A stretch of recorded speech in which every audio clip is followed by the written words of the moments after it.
Assalamu alaikum.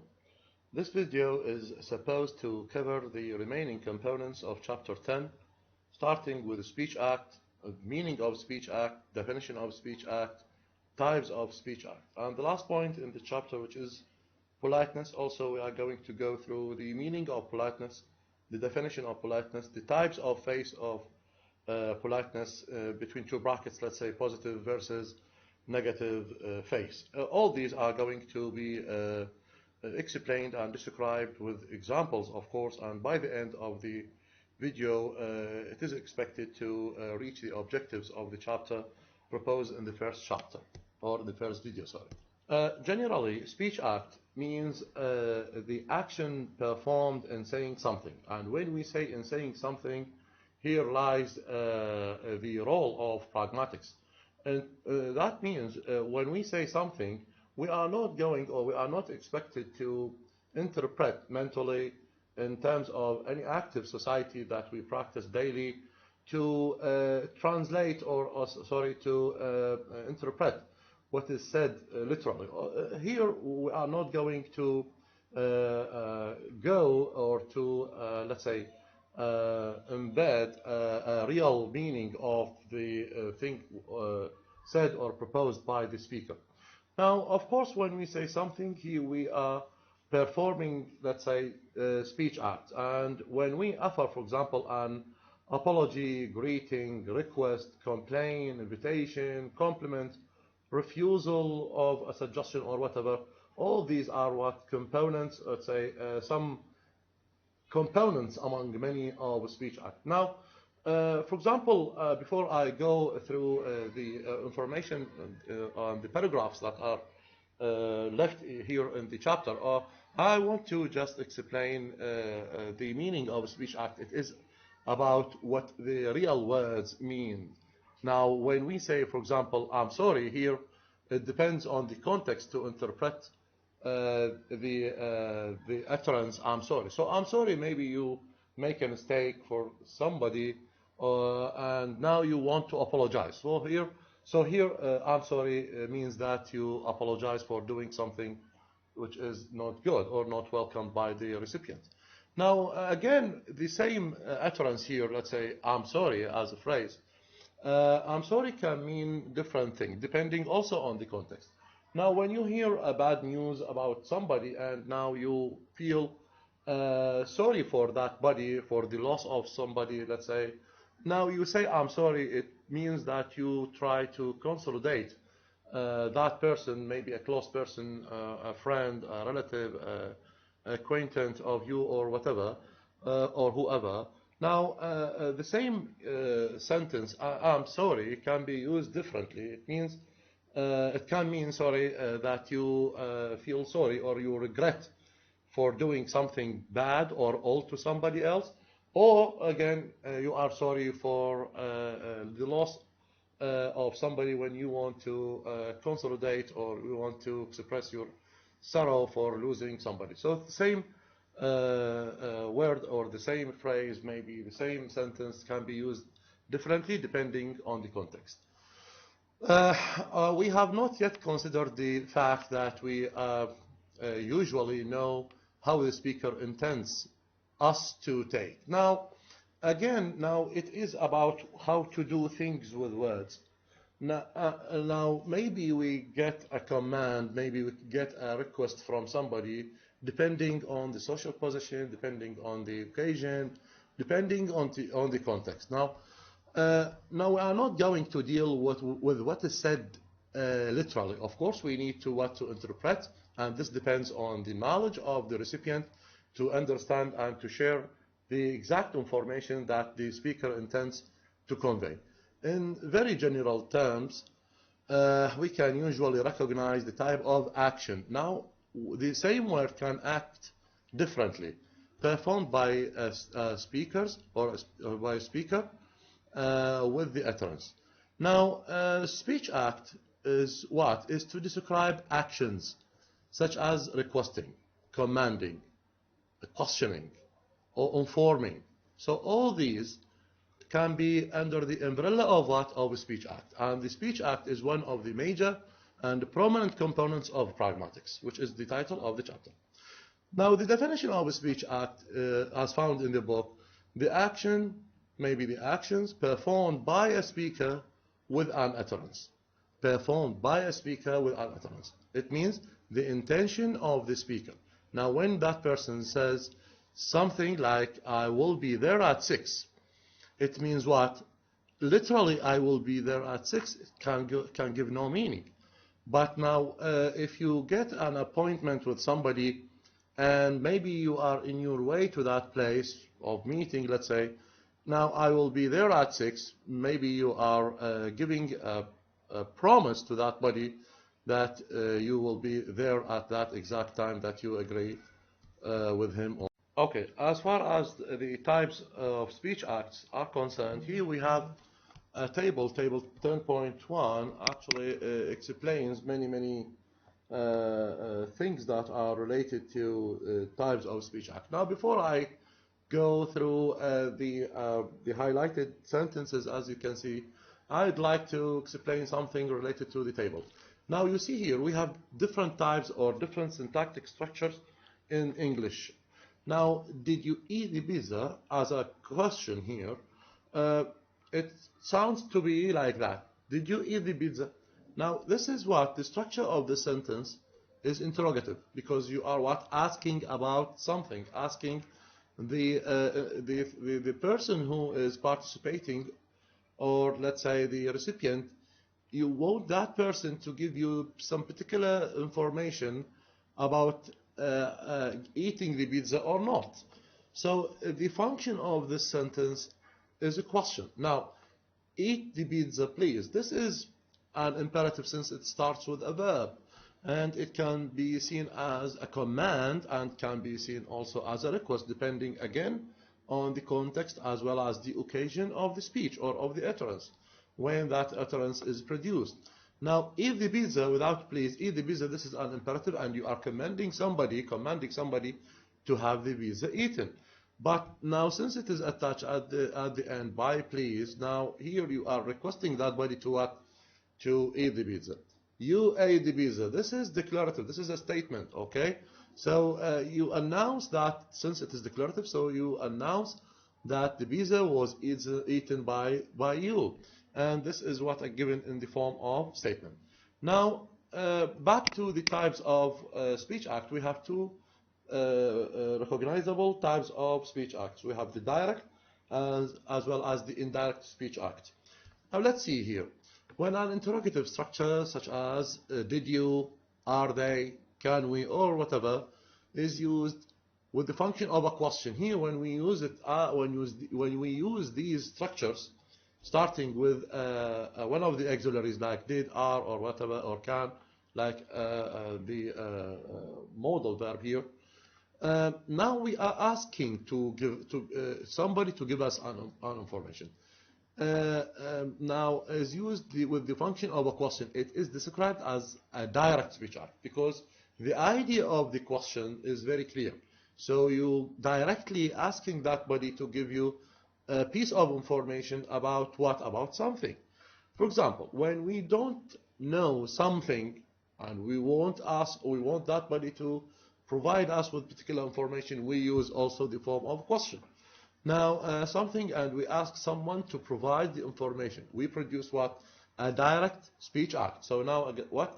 Direct speech act is, let's say, the use of a particular structure, or let's say a particular utterance to for example, to have information or to get information about something. But we have another type, and we will explain it and show the difference between the direct and the indirect. Now, when you use an utterance, and this utterance carries, of course, implements an idea, and this idea is very clear. You order somebody, you declare something, you ask about something. All these ideas are very clear. They are not floating. They are very clear to the recipient to understand them.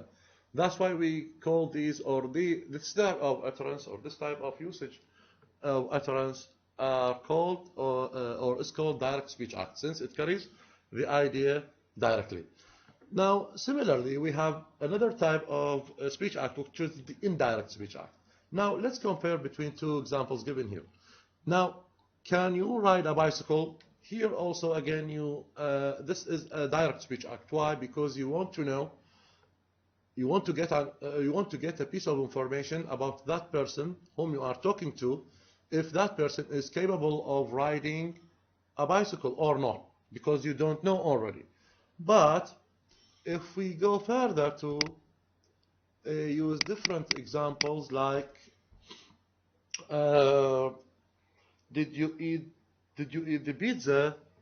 The same utterance here when you are exclamating, when you are blaming, when you feel sad because that body ate the pizza and you want the information to be confirmed. Did you eat the pizza? Because you do not feel the idea of eating the pizza is good. That's why you change the intonation of your speech. But when you change the intonation of the speech, the meaning of the very utterance is going to be changed as well. Again, now, did you eat the pizza? Here you ask about, or you want to know if that person ate the pizza or not. This is a form of interrogative. You ask a question. But if you change your intonation to mean, did you eat the pizza in this way? Here you are not actually asking or that body to provide you with information, but maybe you are blaming that body to have the pizza without giving that person the permission to eat the pizza, because maybe you like the pizza and you don't want anybody to eat it. Now, another example, actually it is a very simple example, but it is not one of the examples that are given in the book. Maybe we can say, if you say, or if you tell somebody this one, can you close the door? Now, can you close the door can be seen differently. It can be a direct speech act, and it can be an indirect speech act, depending on the context available at that time or on that occasion. Now, can you close the door? Maybe it's a request. You ask somebody to close the door, right? So this is one thing. This is because it is decided by the occasion, decided by the environment of the speech. Maybe the door is open and you don't want anybody to listen to the conversation that you want to make with that body. So in this case, it carries a direct idea. That's why it's a direct speech act. Okay?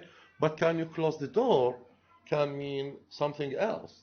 I mean, here we are not testing, or we are not asking that body to close the door. However, maybe you try to tell that body to go out of the room or to go out of the place that you are in. Can you close the door? It means you get out of this place, get out of this room, and close the door. So here, this is the second interpretation. It is now not in a form of a request, but it is in a form of kicking somebody out of the place that you are in. Can you close the door? Again, can be interpreted differently, because you feel that you are cold, or you feel that the room is getting very hot and you don't want to lose the good air conditioning in that room, so you ask that body to close the door. So again, what I want to say here is that direct speech act and indirect speech act are two types of speech act. This is one thing. The utterance itself can mean different structures, and it can function differently as well, depending on the context, depending on the intonation, depending, mostly important, on the knowledge that you share between, or the knowledge shared between the two interlocutors. It means between the two or more participants on the same occasion. Now let's have some examples found in the book. Now you left the door open.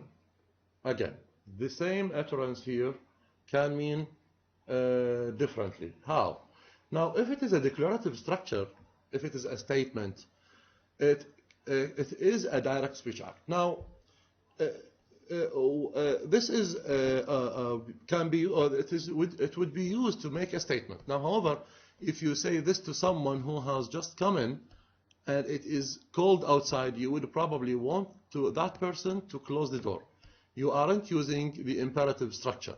You are using a declarative structure to make a request. It is another indirect speech act. Now look, you left the door open, and you look at the door, you look at the person at the same time. It means that that person has just come in inside, leaving the door open. So you declare, you announce, you very clearly tell that person to close the door. In this case, it is a direct speech act. Okay? Now, if it is called and you don't want to use an imperative sentence, close the door, you are very politely declaring that you left the door open. It can mean what? It can mean, please close the door because it is outside there. Now, please close the door, please close the door is not found in the utterance. Because it is called outside or because it is called there, it is not found also in the utterance. But the recipient can understand from the context that it is cold. You maybe you are shivering and you don't want to feel cold. So you use a statement like this one, you left the door open. You indirectly, this is very important, you indirectly requesting that person to close the door because it is cold outside. So this is now from the one statement we can use, or it can be interpreted differently as a declarative statement. You have to close the door without giving any justification, without giving or reasoning any of the let's say of the reason or of the why you leave the door open. But now you are indirectly requesting that body to close the door. So this is exactly how to find it in two terms, as a direct or an indirect speech act. Now, if we have a look at this example, this is a very interesting example. Here we have a visitor to a city, a stranger maybe in a city, and we have what? A passerby, عابر سبيل. Now look how speech act can work here. Excuse me, do you know where the Ambassador Hotel is? Now, if this is taken, this request in the form of a question is taken literally, the answer expected to be like here, like this. Oh, sure, I know where it is. And that passerby walks away, leaving the visitor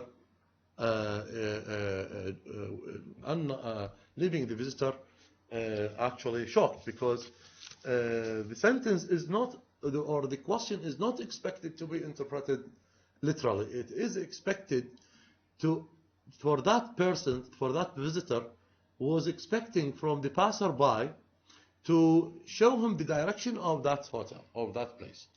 That's why here we have what? We have the role of pragmatics, to know what is underneath, to know the hidden meaning of the sentence or of the utterance, depending, of course, on the context. So we cannot leave the context away from any interpretation, since we are dealing with pragmatics. Now again, excuse me, do you know where the Ambassador Hotel is?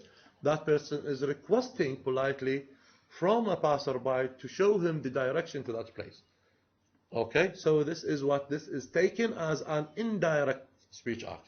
But if this question taken directly or literally, it will, of course, lose the essence of the meaning. There will be no meaning, because you see, oh yeah, I know where it is. So this is not the expected answer from the passerby to the visitor. That's why we find the explanation here below. You see here, look, in this scene, the visitor uses a form normally associated with the question, because that person is requesting. Do you know? And the passerby answers that question literally. Yes, I know. But is this the expected answer? No, of course not. That's why it is not to be taken, I mean, this sentence, this question is not to be taken literally or to be explained under the umbrella of the direct speech act. It should be interpreted indirectly. to tell the person or tell that person, the visitor, the location or the direction of that hotel.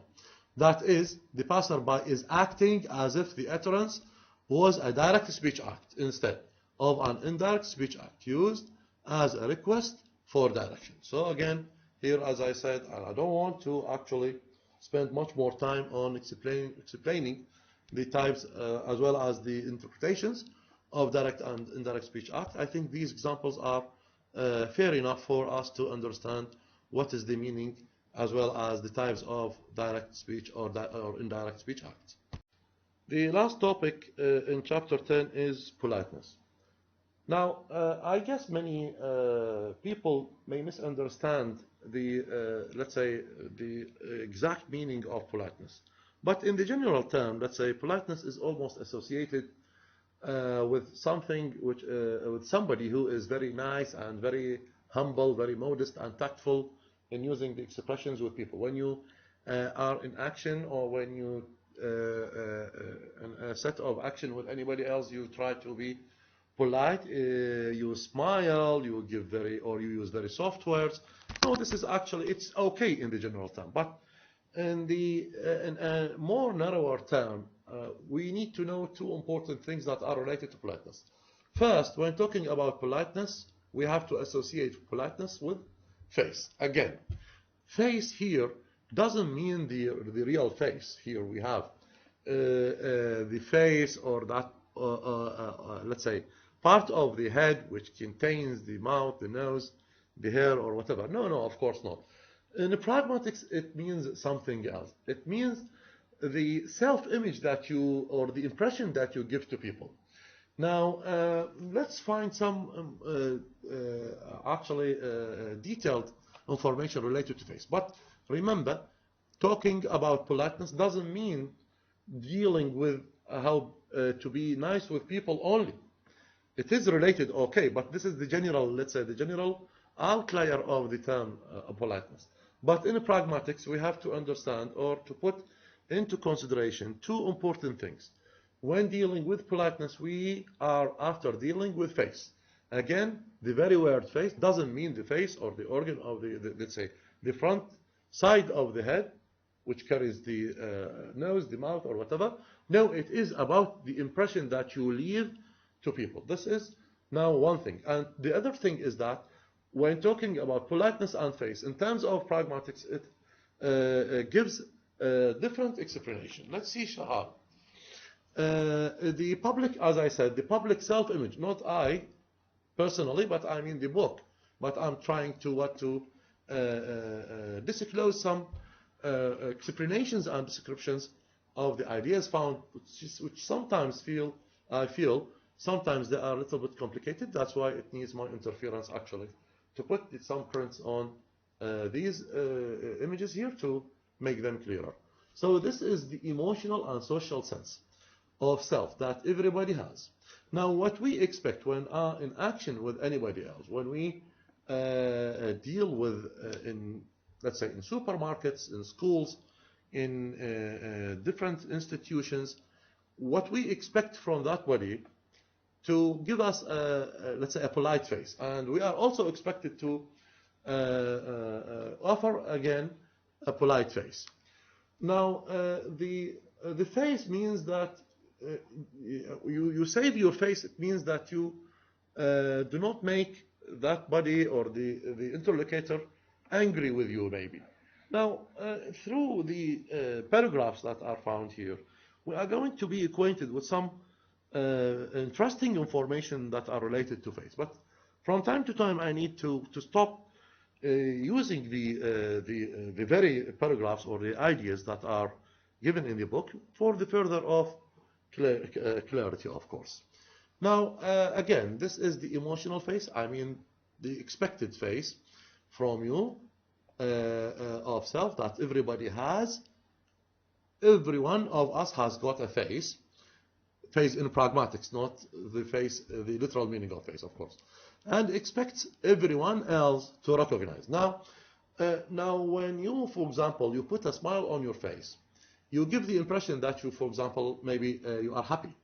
You want to say something. maybe you want to request politely from somebody to do you a favor. So now this is the face that is expected in social interaction. Now politeness can be defined. This is now the definition of politeness. Showing awareness, showing that you know, and consideration that you care about another person's face. Now if you find somebody inside you or in your family, one of the family members, putting a very sad face, you are expected from that person to ask him or her, why are you sad? Now, if you ask, why are you sad? Here you are performing a very polite face. And this is what is expected from you to, from that person, how to interact with him or with her. Okay. Now, if you say something that presents or represents, a threat to another person's self-image, this is called what? Face a threatening act. Now, if you command impolitely somebody to do you something or to do you a favor, whereas you are not in a position of giving commands, now what you do is what? Is you threaten that person. Give me that paper. So now this is not expected from you as a younger brother to ask your older brother or sister or father or anybody else who is older than you in age to give that person a command in this way. Give me that paper. So now if you do, if your younger brother or sister, or maybe your son or daughter, who are supposed to be younger than you, you use this utterance, give me that paper. Not you, but that person is using this on an occasion. This is seen to be a face-threatening act. Yes. You are behaving, this is the reason. You are behaving as if you have more social power than the other person. However, you don't have that position, you don't have that power to command somebody else. In this case, it is a face-threatening act. If you don't actually have that social power,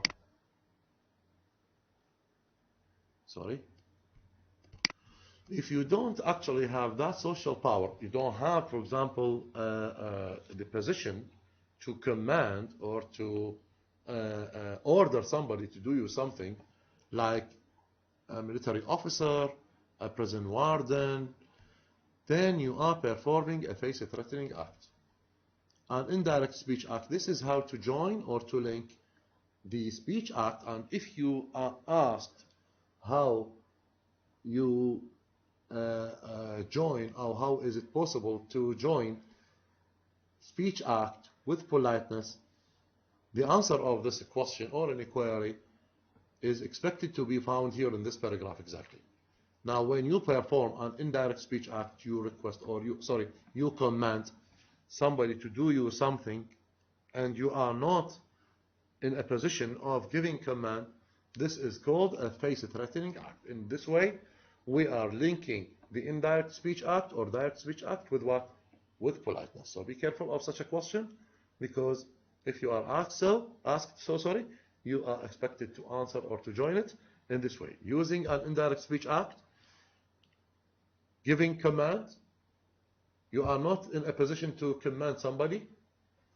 In this case, you are performing a face-threatening act in the form associated with a question. Now, could you pass me the paper?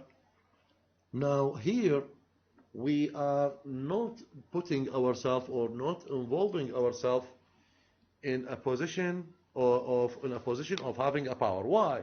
Because it is a polite request. Could you pass me that paper? Here we are not after giving commands. Now we are politely requesting.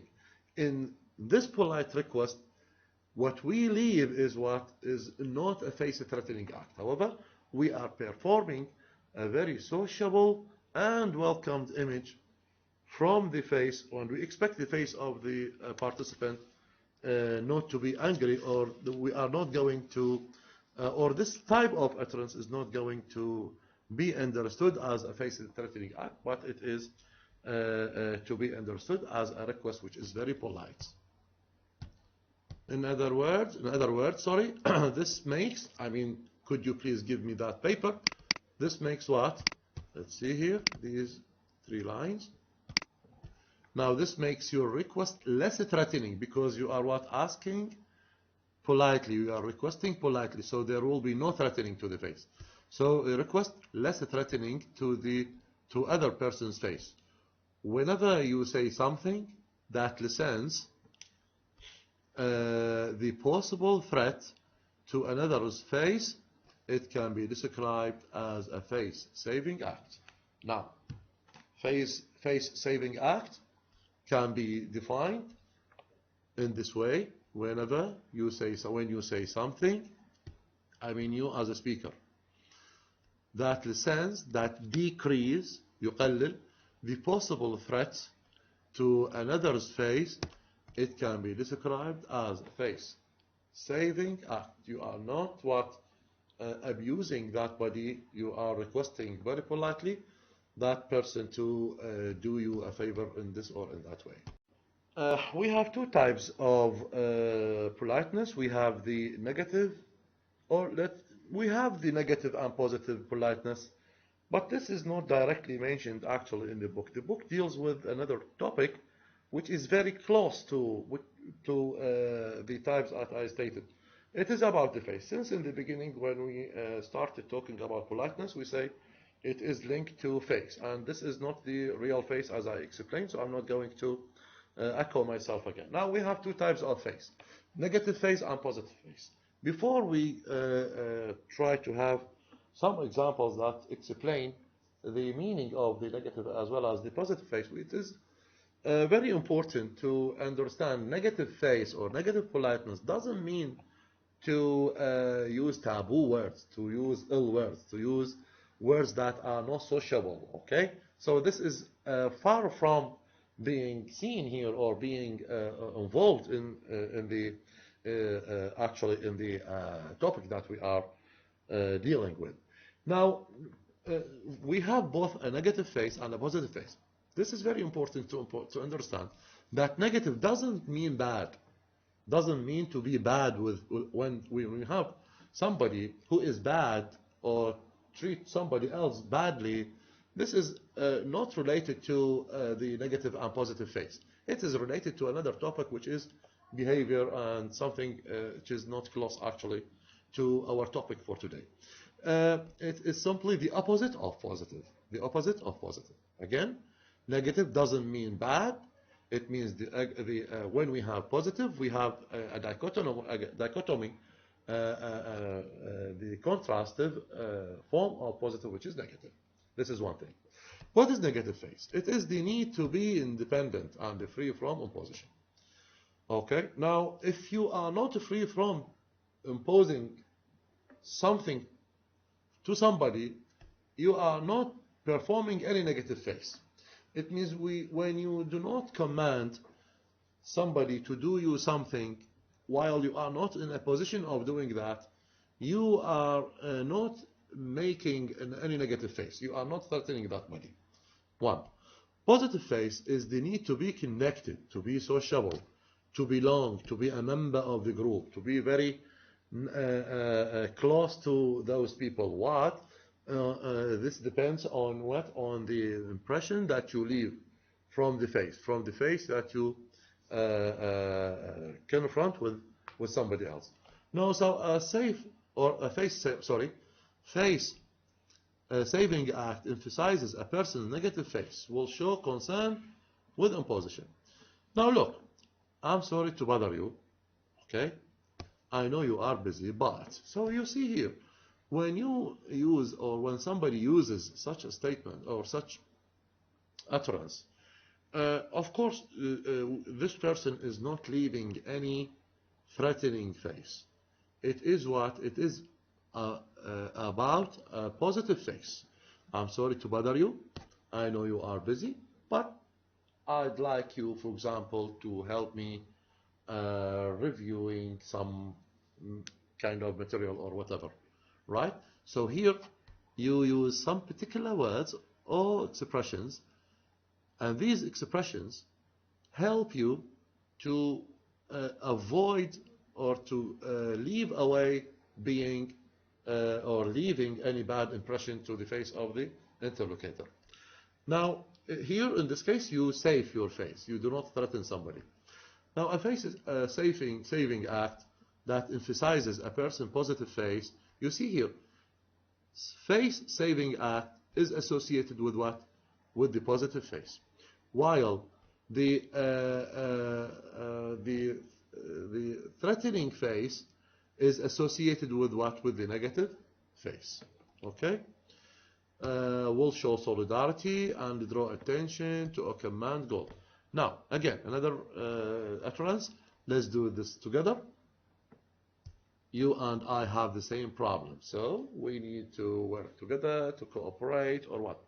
Now, such kind of utterance helps the speaker to helps the speaker not to leave any negative impression to the face of the person whom he is talking or she is talking to. On the contrary, this is related to a face saving act. But if we cut off some parts of the utterance, the same utterance, let's do this. Do this alone because it's your problem. Okay? Do this work alone because it's your problem. Here, you have what? You leave a bad impression on the face of the recipient. And this is associated, as I said before, with the negative face, with the negative politeness in general. Okay? Now, being polite or unpolite or leaving the impression of negative or positive face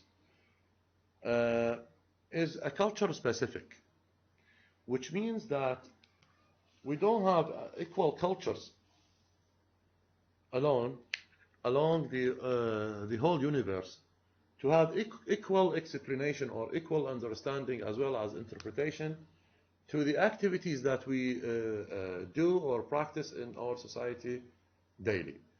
In other words, the things that can be seen as an impolite in the Iraqi society might be seen differently in a Western society. To find that thing may be polite and doesn't give any bad impression to the face of the recipient. So the last paragraph explains the culture difference or differences concerning the negative as well as the positive face. Now, I may give you an example, a live example that I once experienced some years ago. Now, hey, this hey, in our society is not acceptable. To shout at somebody when you want to call the name instead of the person or herself.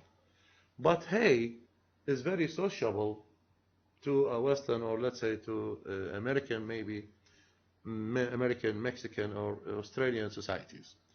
But for us, hey is not that acceptable, especially when we don't have that a close relation with people. Now, of course, in the very Western societies, we have differences and they have some specific culture specifications. So we don't say that the Western community or society is totally different from the Western society. This is one thing. And the other thing, inside the very society, let's say the Eastern society, here in Iraq, we have things that are treated very sociably in our country.